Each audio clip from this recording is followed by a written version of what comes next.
Good afternoon, everyone. It is an immense pleasure to be here and to bring you the IPL Player Auction 2024 from Dubai. ভারতের বাইরে IPL এর নিলাম অনুষ্ঠিত হওয়ার ঘটনা নতুন কিছু নয়। গতবার যে নিলাম হয়েছিল তা অনুষ্ঠিত হয়েছিল সংযুক্ত আরব আমিরাতের দুবাইয়ে। 2025 আসর সামনে রেখে আগামী নভেম্বরে মেগা নিলামও হতে পারে বিদেশে। সেটি হতে পারে মধ্যপ্রাচ্যেরই আরেক দেশ সৌদি আরবে। ক্রিকেট বিষয়ক ওয়েবসাইট ক্রিকবাস এ তথ্য জানিয়েছে। সাধারণত প্রতি 3 বা 4 বছর পর পর আইপিএল এর মেগা নিলাম অনুষ্ঠিত হয়। এবার অবশ্য 2 বছর পরই সেটি অনুষ্ঠিত হতে যাচ্ছে। মেগা নিলামের আগের 4টি নিলাম 2011, 2014, 2018 ও 2022 সালের নিলামগুলো হয়েছিল ভারতেই।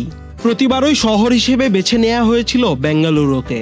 ধারণা করা হচ্ছিল 2025 সালের আসর সামনে রেখে নভেম্বরে মেগা নিলাম ভারতেরই কোনো শহরে হবে। দেশটির বেশ কয়েকটি সংবাদ মাধ্যম তো নিলামের প্রাথমিক স্থান হিসেবে কলকাতা ও দিল্লির নামও নিয়েছিল। এবার ক্রিকেট বিষয়ক ওয়েবসাইট ক্রিকবাস জানালো নিলাম হতে পারে সৌদি আরবের রাজধানী রিয়াদ অথবা বন্দরনগরী জেদ্দায়।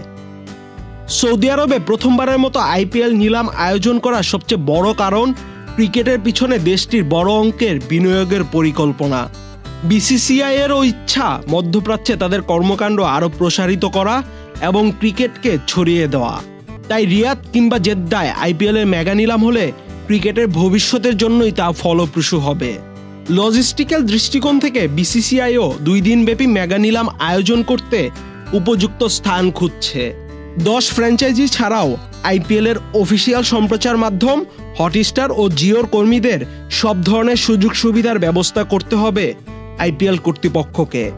সব মিলিয়ে তাই রিয়াদ কিংবা জেদ্দাকেই নিলামের সম্ভাব্য সেরা স্থান বলে মনে করা হচ্ছে। উল্লেখ্য, আগামী 31 অক্টোবরের মধ্যে 10 ফ্র্যাঞ্চাইজিকে ধরে রাখা খেলোয়াড়দের তালিকা বিসিসিআইয়ের কাছে জমা দিতে হবে। আইপিএল এর পরবর্তী নিলাম কোথায় হতে পারে কমেন্ট সেকশনে সেটি জানাতে আমাদের ভুলবেন না। So let's see how we do. Ahmed Shafi, channel I.